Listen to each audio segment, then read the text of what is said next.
한 주간도 잘 지내셨죠? 구정이라는 연휴가 금요일 날 끼어 있어서 약간은 걱정했었습니다. 이것도 한 두 분 나와서 두 분 모시고 예배 드리는 거 아닌가. 근데 그렇지 않네요.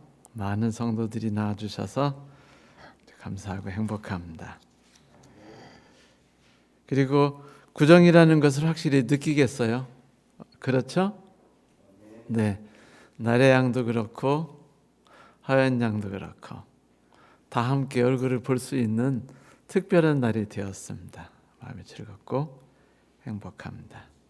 지난주에 우리는 사람들이 하나님을 거부하고 떠나려 하고 그분의 뜻을 따르지 않으려고 얼마나 발버둥을 치는지, 또 그 삶이 얼마나 어렵고 힘든 삶인지에 대해서 살펴봤었습니다.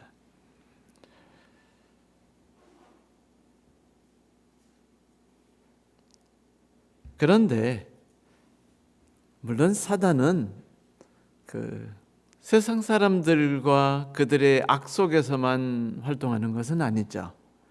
교회에서도 활동을 쉴 새 없이 하고, 교회에 있는 사람들 역시 온전히 하나님께 가까이 갈 수 없도록 여러 가지로 막고 있습니다. 그 일에 가장 큰 역할을 했던 사상이 플라톤을 중심으로 나온 이원론이라고 제가 지난주에 간단히 말씀드린 적이 있었죠. 기억이 나실지 모르겠습니다. 저는 오늘 학문에 대한 이야기를 하려는 건 아닙니다. 이원론에 대해서 자세히 말할 능력이 제게 있지도 않고요. 하지만 이원론에서 궁극적으로 기독교에 끼친 영향이, 또 세상 사람들에 끼친 영향이 얼마나 크고 무서운지에 대한 그 부분에 대해서는 우리가 잠깐 살펴볼 필요는 있다고 생각합니다. 영화를 보면은 천주교에서 사단이란 악이 아주 무서운 존재고, 우리는 그들과 싸우기 위해서 묵주를 가지고 기도를 하고 성수를 뿌리는 방법을 통해 선과 악이 싸우고 있다고 말하고 서로 간에 다른 영역의 존재들처럼 이야기합니다. 사실은 선과 악은 다른 영역에 있지 않고요, 내가 살아가는 삶 속에서 서로 부딪히고 있어요. 끝없이. 그리고 하나님께서 가인에게 최초로 하신 말씀 기억나십니까? 찾아오셔서 하신 말씀, 가인아, 죄악을 마음속에 품고 있지 마라. 너는 죄악을 지배해야 된다. 그렇지 않으면 죄악이 너를 지배하게 될 것이다. 이 이야기는 인간이 타락해서 에덴 동산을 쫓겨난 뒤에 하나님께서 인간에게 나타나셔서 하신 첫 번째 말씀이었습니다. 그 첫 번째 말씀이 뭐냐면 죄악을 마음속에 품고 있지 말라는 거예요. 마음에 품고 있다. 그런데 사람들은 책임이 나에게 있는 것을 좋아하지 않죠? 근데 책임이 다른 데 있는 것을 원해요. 그리고 어쩔 수 없다고 말해주고 싶죠. 어떤 우리 집 사람이 그런 얘기 하더군요. 남자는 핑계를 대고, 여자는 뭐라 그랬죠, 사모님? 남자는 변명하고, 여자는 거짓말한다. 남자는 변명을 하고, 인간은 자기가 문제아라는 것에 대해서 아주 기분이 나빠요. 그러므로 자꾸 변명을 하게 되죠. 변명이 뭐냐면 잘못은 사단에게 있다는 것이고요, 악한 성정에 있다는 것입니다. 그래서 이 언론은 뭐냐면 이 세상에 있는 건 다 악하다는 거예요. 그리고 선하고 순수한 것은 따로 존재한다는 것이죠. 서로 간에 떨어져 있는데 우리들이 좀 더 나은 삶을 살기 위해서는 이 세상의 악한 것을 가능하면 피하고 벗어나서 그쪽을 향해 가까이 나가야 된다는 거죠. 예를 들면 세상에 사는 것은 우리라고는 죄악 속에 빠지게 하니까 예배드리고 기도하고 또 안식일 날 하루 종일 이곳에서 분리된 생활을 하고 그리고 1년에 한두 번씩 어디 가서 재림연수원이나 아니면 최차순 집사님이나 이런 데 가가지고 그냥 거룩한 분위기에 확 빠져 있으면은 죄악적인 삶이 내 삶에서 쫙 빠져나가는 것 같고 새로운 힘을 얻어서 새로운 삶을 살아갈 수 있다고 생각하지만 다 착각이에요. 삶이라는 것이 그런 구별된 삶을 통해서 우리를 바꾼 역사가 없습니다. 하나님께서 우리와 일하시는 것은요, 이 어두운 세상에서지, 고통스러운 이 삶, 죄악이 가득한 삶에서 하나님이 우리와 함께 하셨지 하나님이 결코 우리와 따로 떨어지신 적이 없어요. 지난주에 말씀드렸죠. 거룩하신 하나님은 낮고 천한 우리와 함께 하신다는 것. 사람들이 하나님에 대해서 부인하고 싶은 게 가장 큰 목적이었습니다. 하나님을 부인하고 나면은요, 죄책감에 관한 것도 다 무마할 수 있어요. 그렇죠? 그리고 자기가 죄인이라는 생각도 할 필요 없습니다. 그래서 세상을 좀 더 새로운 방법으로 살아갈 수 있다고 믿죠. 그들은 이렇게 말했어요. 사랑과 용서와 동정은 패배주의자들이 하는 말이라고. 그러면서 무슨 얘기를 했냐면 자연에 어디 도덕이 있느냐. 비가 악당과 착한 사람에게 골고루 내리지 악당에게는 안 내리고 착한 사람에게만 내리는 거 봤느냐. 물론 수많은 개신교 목사님들은 이렇게 말하죠. 성도 여러분, 이 대한민국이 왜 이렇게 역사 속에서 가장 빨리 가장 훌륭하게 성장한 줄 아십니까? 많은 기독교인들이 있기 때문입니다. 이거 거짓말이에요. 하나님은 그런 식으로 세상을 움직이신 적이 없어요. 그런데 마치 선한 세상에 속해 있으면 하나님이 축복을 주시며 그 삶이 경건해지고 거룩해지는 것처럼 생각을 하죠. 많은 성도들이. 실은 그것도 이원론입니다. 그래서 그들은 자연에서 도덕을 찾을 수 없고 거기에는 신도 없고 사랑도 없고 도덕도 없고 선악이 존재하지 않는다고 주장했어요. 계몽주의자들이. 그래가지고 그들이 그러므로 신은 없다. 신은 죽었다라고 얘기했죠. 그러자 하나님께서는 그들에 대해서 바울을 통해 이렇게 말씀하셨습니다. 스스로 지혜 있다 하지만 너희들의 실상은 어리석은 바보가 됐다.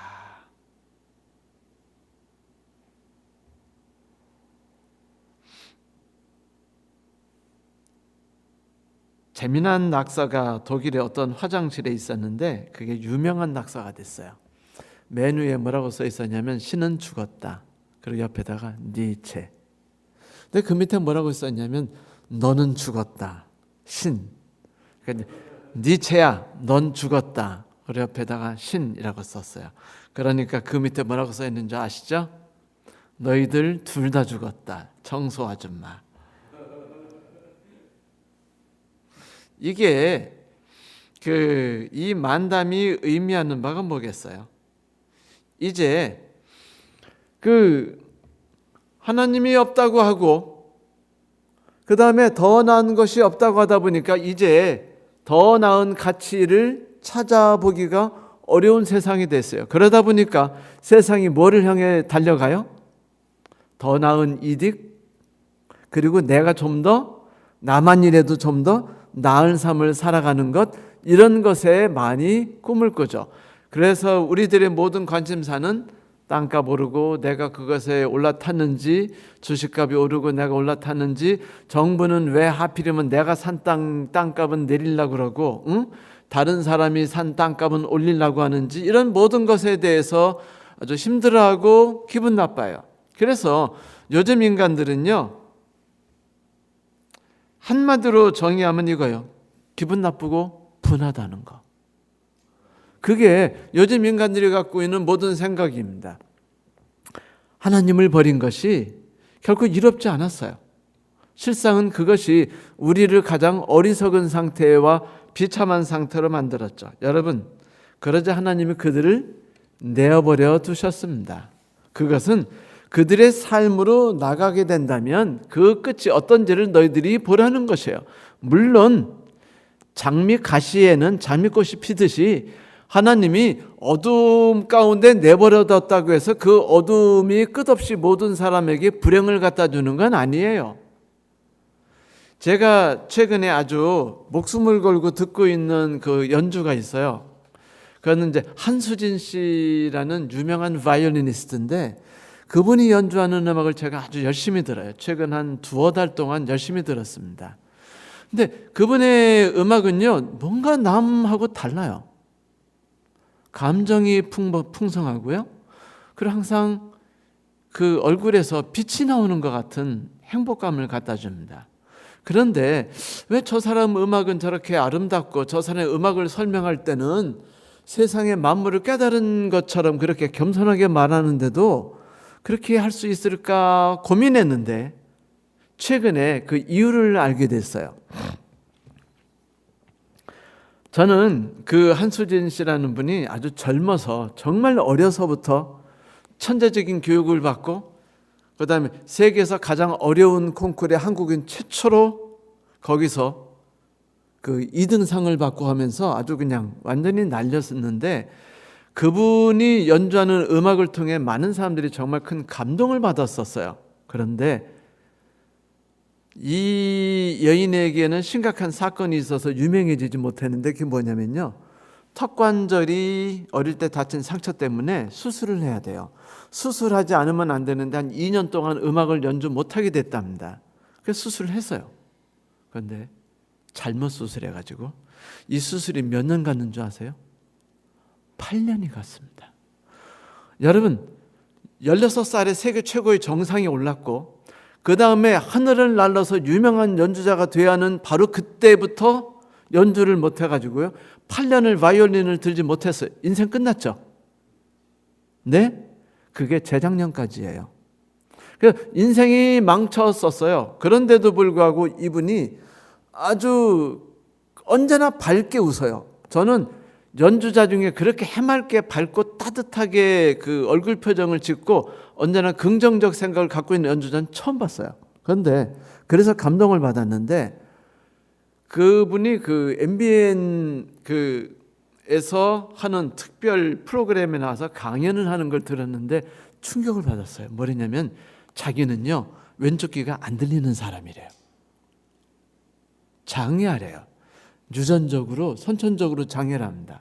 그래서 전혀 안 들린대요. 그래서 자기는요, 이쪽 귀로만 음악을 듣는답니다. 그런데 자기는 양쪽 귀가 안 들리기 때문에 한쪽 귀로 듣는데 그만큼 그것이 자기에게는 어두움이라고 생각되지만 어둠이 아니래요. 자기는 어두움을요, 지름길이라고 한대요.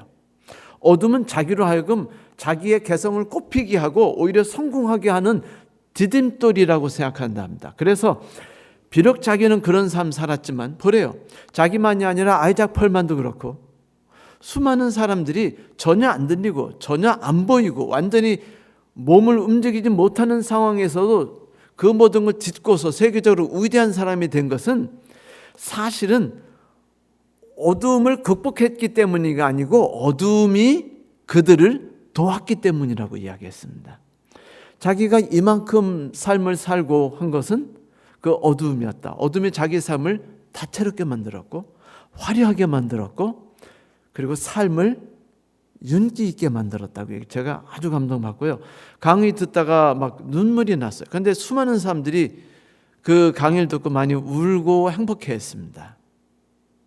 그래서 제가 그걸 보면서 뭘 생각했냐면 이걸 생각했어요. 사람에게 찾아오는 불행이라는 것과 어두움이라는 것이 있으면 사람들은 억울하다고 생각하죠. 왜 내 부모님은 가난한 거야? 왜 나는 남편은 이따군 거야? 왜 나는 이런 여자하고 결혼했지? 뭐 내 부모는 왜 이래? 모든 것이 타인에 대한 불만이죠. 물론 자기에 대한 불만도 있어요. 그런데 이런 불만을 하고 살아간다는 이유는요, 그 마음속에 누가 없기 때문이죠? 하나님이 없기 때문입니다. 최소한도 교회 다녀오면서 예배는 드릴 망정 매일매일 살아가는 순간순간에는 자기 삶에 결정적으로 영향을 미치는 건 돈이고 권력이며 힘이라고 생각하기 때문이에요. 그래서 그런 것이 힘을 자기에게 주지 못할 때는 불행해하고 힘들어하죠. 그러다 보니까 열심히 살 생각이 없죠. 여러분 요즘 젊은이들의 특징이 있죠. 3개월만 알바 뛰자. 그리고서는 재빠르게 뭐 하자? 고용보험 받자. 그리고 또 다시 3개월 알바 뛰고 또 고용보험 받자. 충격받았어요. 그런데 이런 사람들이 요즘에 급속도로 늘어나고 있답니다. 이게 뭐냐면은 새로운 방법을 터득한 거죠. 인생에 대한 포기. 그러니까 어차피 있다고 세상인데 내가 뭐 최선을 다하면 뭐 있고 가치를 찾으면 뭐 하느냐라는 것이었죠. 이것이 어쩌면 1800년대부터 지구상에 만연하게 사람들에게 영향을 줬던 중요한 사상들이 다 그런 식으로 흘러가게 됐습니다. 그러니 중요한 건 너 아니냐. 네가 행복하면 되고 네가 만족하면 되고 남들이 너를 어떻게 쳐다보든 상관없이 네 가치만을 추구하고 살아. 너는 너야. 너밖에 없어. 뭐 이런 이야기로부터 시작해가지고 하나님은 존재하지 않는다라고 말해요. 그러나 여러분, 예수 그리스도께서 우리에게 이런 이야기를 하신 적이 있죠. 사람이 두 주인을 섬길 수 없다. 이를 사랑하고 떠받들고 저 주인을 업신여기는 것이다. 인간이 하나님께서 우리와 함께 하시지 않는다고 생각되고 매일 매순간에 하나님이 이끄시는 방법, 하나님이 나를 분명히 이끄신다는 실제적인 경험들에 대해서 우리가 무시하고 돈이 나의 삶의 많은 부분을 해결해 줄 거라고 결대적으로 믿고 그거를 신뢰하다 보면 돈이 떨어지면 실망해요. 지쳐요. 낭망합니다. 사기당하고 나면 쓰러져요. 그리고 분노하고요. 그런데 왜 분노해야죠? 누구는 한눈이 멀어도 8년 동안 연주를 못하는 상황에 빠져서 3번 재수술을 하더라도 굳게 일어나서 그런 삶은 오히려 나에게 더 나은 삶을 향해 나갈 수 있도록 도움은 힘이 됐어요. 알고 보니까요, 그리스도인인 것 같더라고요. 한수진 씨가 교회에서 연주를 많이 하는 것을 제가 봤거든요. 그런데 예수께서 여기서 재물과 하나님을 겸하여 섬길 수 없다라고 말씀하셨는데, 이 재물이 예수님은 이때 재물이라고 말하지 않고 만몬이라고 그랬죠. 근데 만몬이라는 건 당시 우상이나 신으로 섬김을 받던 존재라기보다는 재물을 뜻하는 단어였었어요. 그러니까 예수님께서는 재물에 큰 지위를 부여하셨죠.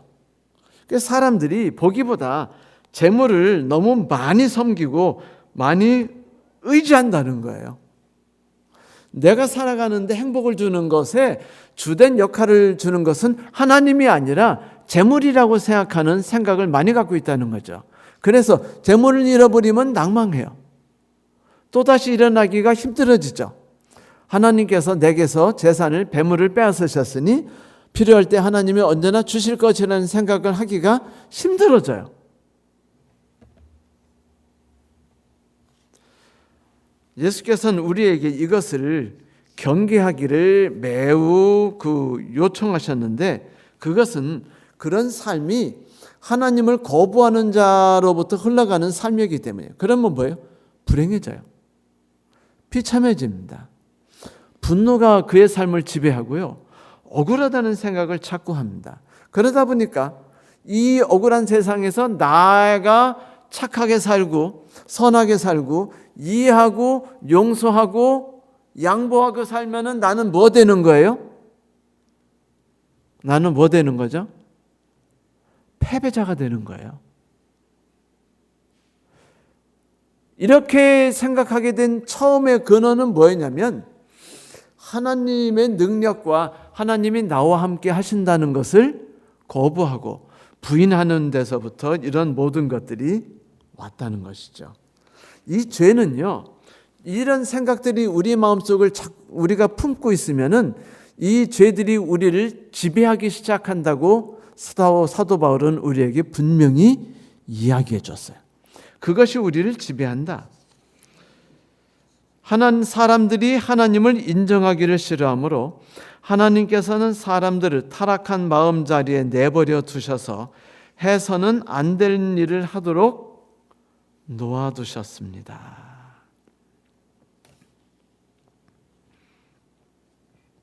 그 결과 사람들이 어떤 삶 속에 빠져들어가게 되는가를 사도 바울은 이렇게 말했어요.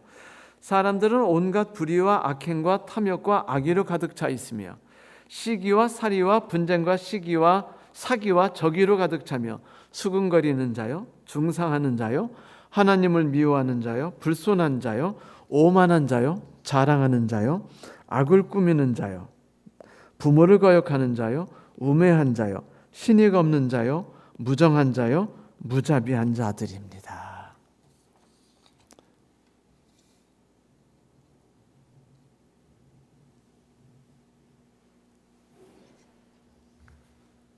여기에서 그들이 하나님을 자기 마음 가운데 두기 싫어한다라고 말한 것은 무엇을 말하는 거냐면요, 내 삶의 실생활에서 내가 기도하고 마음의 위로를 받고 그 다음에 기도하고 죄와 싸워서 이기고 그 다음에 죄 용서를 받는 데는 하나님이 도움이 되지만 실제 매일매일 매순간 살아가는 데 있어서 하나님은 나에게 별 도움이 되지 않는다라고 말하는 것을 하나님을 마음에 두기 싫어함이라는 단어가 그것을 뜻하고 있어요. 그러니까 하나님이라는 존재에 대한 피상적 생각이 아니고요, 하나님이 나의 삶 가운데서 역사하시는 그 모든 것들에 대한 그 지식들에 대해서 부인하는 겁니다. 하나님이 내 삶 속에서 역사하시기를 기다리고 매일 그것을 경험하고 한순간 한순간이 함께 하셨다는 것을 쉬지 않고 느끼고 감사해하며 만족스러워하는 그런 삶이 나를 지배해 오는 것에 대해서 거부하는 것, 이것을 마음에 하나님을 두기 싫어함이라는 것이죠. 솔직히 하나님 믿는 것이 돈 버는데 도움 되나요? 대부분 그리스도인들이요, 그냥 아멘 할 줄 모르지만 마음속으로는 생각해요. 사실 내가 열심히 뛰어야지. 내가 죽어라고 방법을 찾고 내가 하지 않으면 안 되는 거야.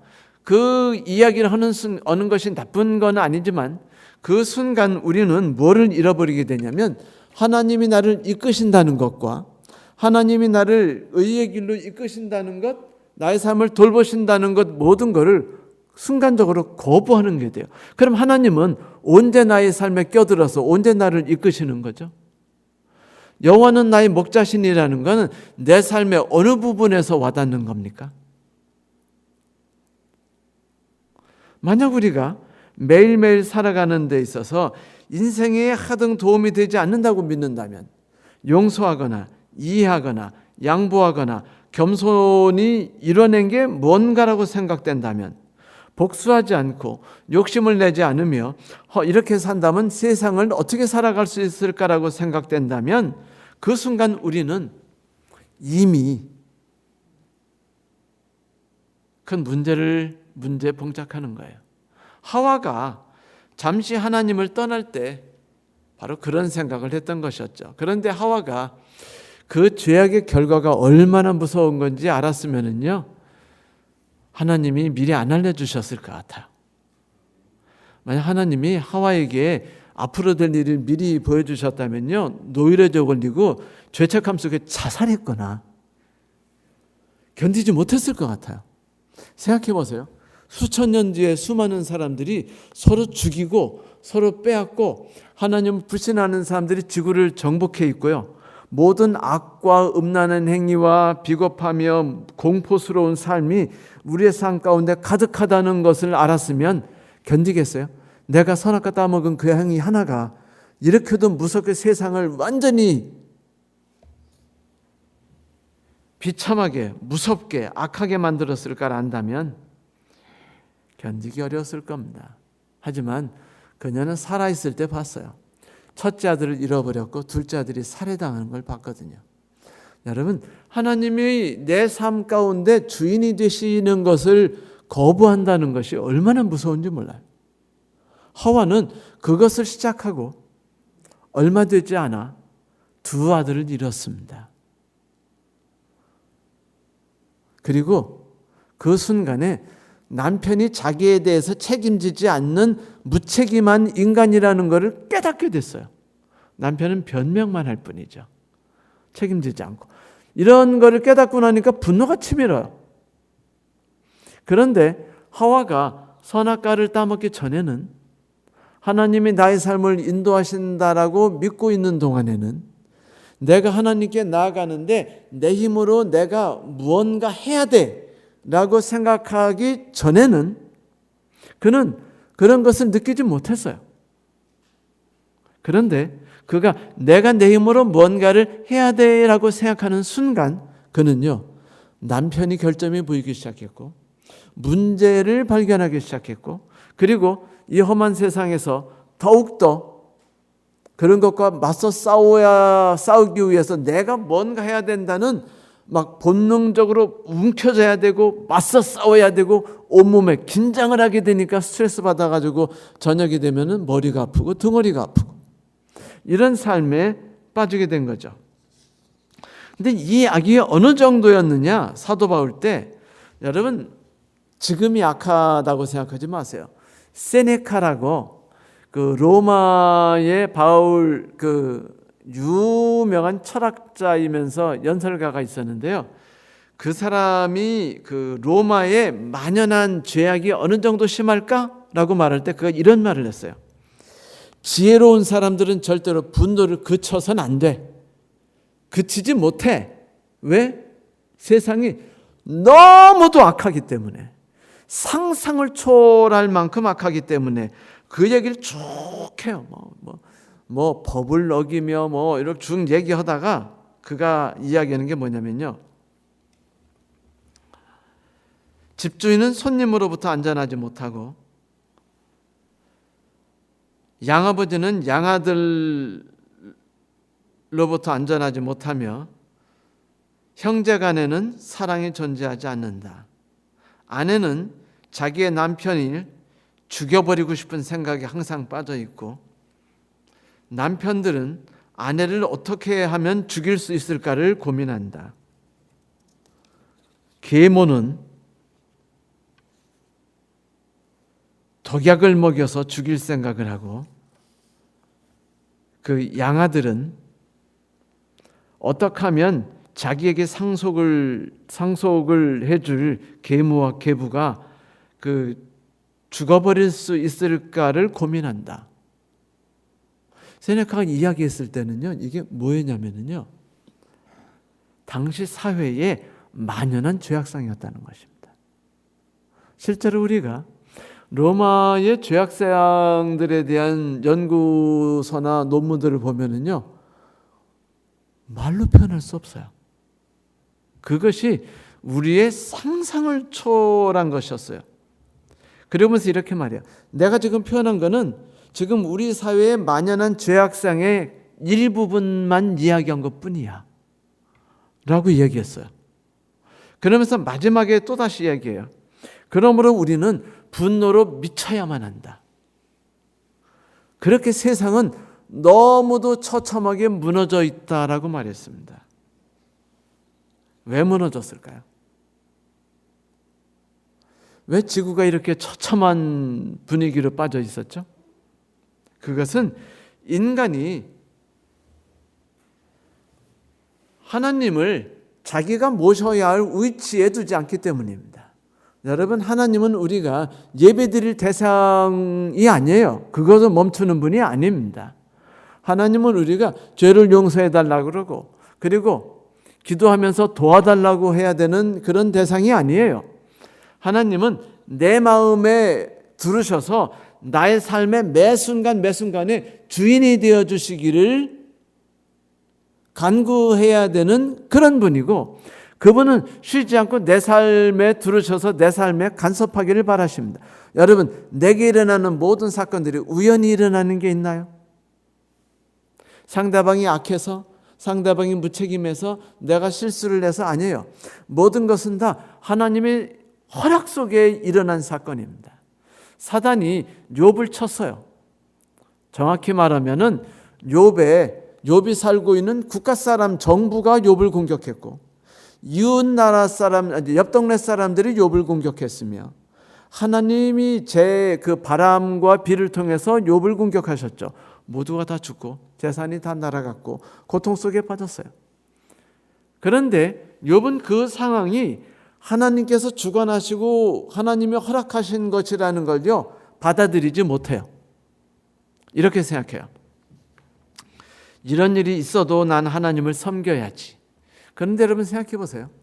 이런 어려운 일이 있더라도 난 하나님을 섬기고 신앙을 잃어버리면 안 돼. 나는 계속해서 기도해야 되고 나는 계속해서 연금을 드려야 돼 라고 생각한 순간 욥은요 하나님과 먼 거리를 차지하게 됩니다.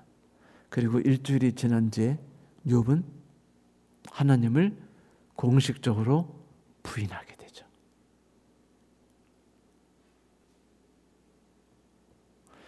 욥이 공식적으로 하나님을 부인하고 욥기서 32장까지 나오는 그 엄청난 그 욥의 문접점과 인간의 추악한 갈등들, 자기들을 사랑했던 친구들과 왼수가 되고 서로 증오하는 관계에 빠지게 된 모든 그 긴 시간이 여러분 어디서 시작됐는 줄 아세요? 지금 내게 닥친 이 순간들이 하나님의 허락하심 속에서 일어났으며 하나님께서는 지금 이 순간을 통해서 나에게 뭔가 유익을 주려 하신다라는 사실을 이제 받아들이지 않기 때문입니다. 전 그 점에서 한수진이라는 바이올리니스트가 마음에 드는 거예요. 그는 자기에게 닥친 것들에 대해서 억울해하거나 분노해하지 않았어요. 오히려 그것을 감싸 안았죠. 그리고 이것을 받아들였어요. 극복하려고 하고 이기려고 하고 맞서 싸우려는 것이 아니라 이것이 나의 삶의 일부분이 되어서 나의 삶의 축복의 근원이 될 거라고 받아들인 것입니다. 재수 없는 남편이 나의 삶의 축복이 될 것이라고 받아들이는 게 쉬워요, 힘들어요?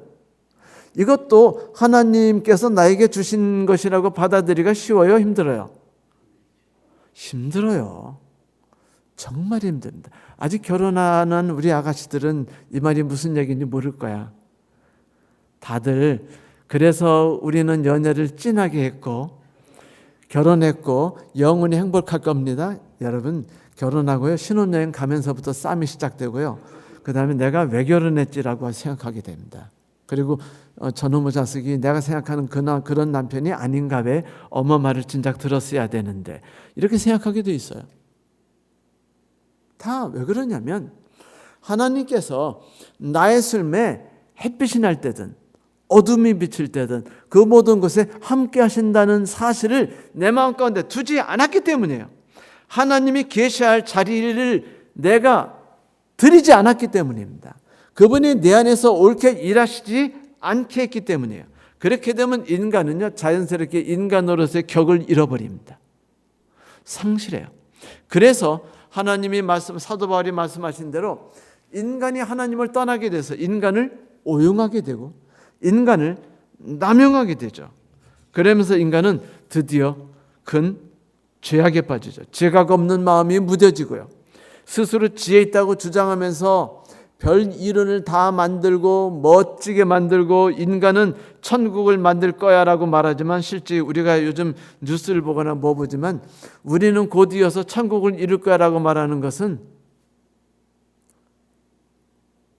한때 진화론 속에 빠져서 행복해했던 몇몇 철학자들 외에 지금은요 대부분 사람은 앞으로의 삶이 더 나은 천국을 갖고 올 거라고 아무도 믿지 않아요. 그걸 믿는 사람 한 사람밖에 없어요. 정치가들. 내가 정치를 맡으면 이 나라는 꽃이 필 겁니다. 내가 새로운 법을 만들고 내가 새로운 정책을 피면은 가난한 사람들이 원통함 속에 살지 않은 세대가 분명히 올 겁니다라고 말하는 건요 정치꾼밖에 없어요. 그리고 나머지 모든 사람들은 아무도 그걸 믿지 않지요. 지혜 있다고 주장하지만 실상은 어리석은 사람이 됐다고 사도 바울이 이야기했습니다. 그래요. 하나님이 내버려 두신 겁니다. 이 빛은 우리를 어둠이라는 것은 우리를 빛 가운데로 이끌어주는 형제예요. 인간이 하나님을 떠난 뒤에 하나님이 우리를 내버려 두셨죠. 그러나 그 내버려 두셨다는 건 영원한 처벌이 아니었습니다. 오히려 그 처벌을 통해서 우리가 하나님을 발견하고 그 안에서 하나님이 내 안에서 역사하시는 것을 경험할 수 있도록 만든 것이죠. 그러므로 어둠은 우리를 빛으로 이끄는 도움이었습니다. 욥이 그걸 진작 깨달았으면 얼마나 행복했을까요? 욥은 그걸 깨닫지 못했어요. 그러므로 성도 여러분, 제발 욥기서 1장부터 3장에 나타나는 욥을 보면서 훌륭한 신앙을 했다고 제발 다른 사람에게 선전하지 마세요. 욥기 1장부터 3장에 나타나는 욥은요 썩어 문드러진 신앙인입니다. 신앙인이라고 노래 부르고 예배를 드리고 하나님을 찬양하지만 실제로는 전혀 하나님을 믿지 않는 사람이죠. 이렇게 되면 인간은 파괴될 수밖에 없는 겁니다. 무너지는 것이죠. 사랑하는 성도 여러분, 이것이 지금 하나님이 경고한 내용이에요. 이게 바로 하나님이 첫 번째의 대상을 향하여 외치신, 뼈아프게 외치신 외침입니다. 뭐라고요? 하나님이 계신 것과 그분의 뜻을 거부하는 자는 그 끝이, 그 삶이 자연스럽게 어디로 흘러갈 것이다? 인간을 남용하고 인간을 오용하며 그리고 인간의 힘으로 처절하게 살려는 삶 속에 살다가 고통 속에 쓰러지는 사람들 뿐이라고 말하고 있죠. 하나님은 거기에 대해 분노하십니다. 그 삶에 대해 분노하셔요. 그래서 하나님이 우리를 재판장에 이끌고 오신 겁니다. 그리고 지금 내 상태를 봐라라고 말하는 거예요. 그래서 우리가 눈을 떠가지고 내가 지금 살아가는 방법이 이게 아니구나. 나는 돌이켜야 되는구나. 하나님이 내 마음 가운데 주인이 되셔서 내 삶의 모든 것을 이끌어 주시는 분이라는 걸 내가 지금 받아들여야 하는구나.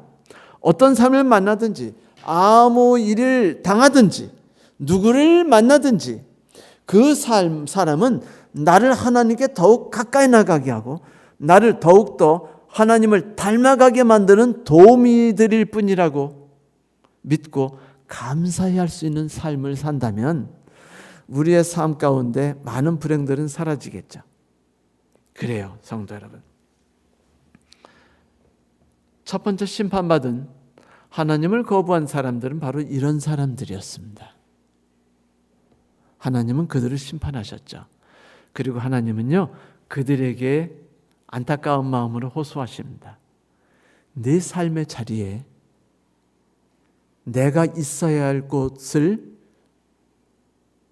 돈이나 네 스스로 하려는 무엇이 대신 차지하지 않게 해다오.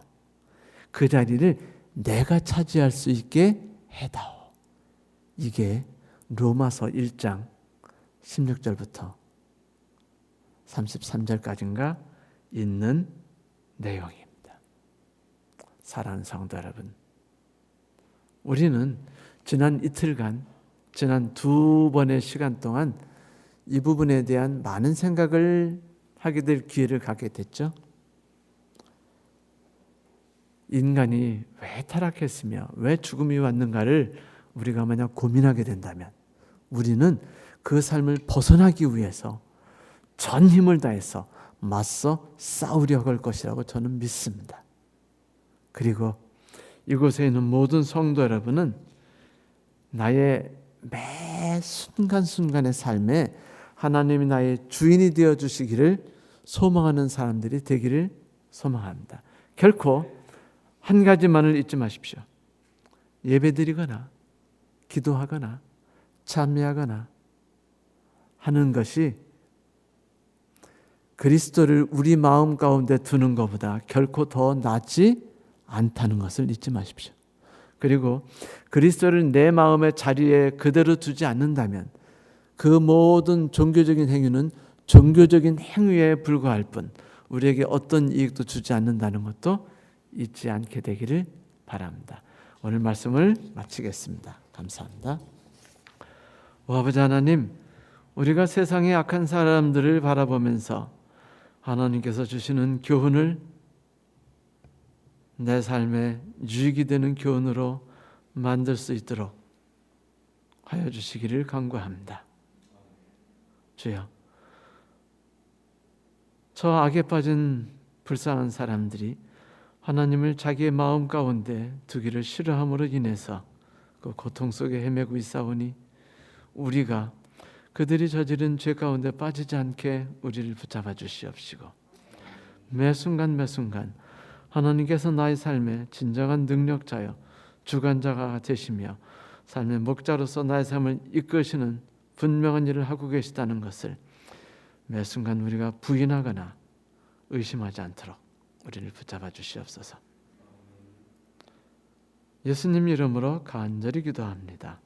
아멘. 아멘. 아멘. 아멘.